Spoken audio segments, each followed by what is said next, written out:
İmam Əli haqqında bunları bilirdinizmi?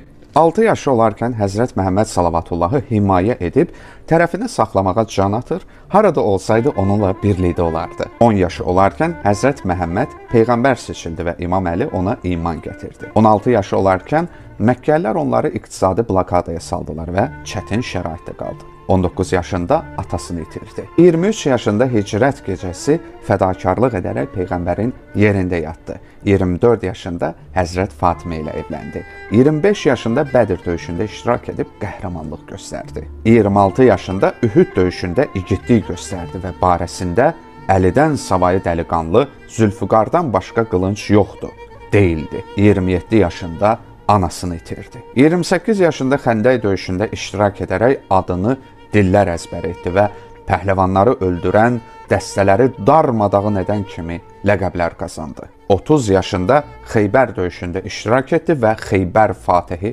ləqəbini aldı. 31 yaşında qardaşı Cəfər Təyyarın şəhid olma xəbərini eşitdi. 32 yaşında Məkkənin fəthində iştirak edib öndə gedənlərdən oldu. Həmin ildə Hüneyn döyüşündə də iştirak etdi. Sonra bəraət, yəni Tövbə surəsini çatdırması üçün Allah Rəsulu tərəfindən məmur oldu. 33 yaşında Qədirxumda Allah Rəsulu tərəfindən imamlığı və xəlifəliyi elan olundu. Üstündən 2 ay 16 gün keçdikdən sonra Peyğəmbər vəfat etdi. Peyğəmbərin vəfatından 75 yaxud 95 gün keçdikdən sonra həyat yoldaşı Həzrət Fatiməni itirdi.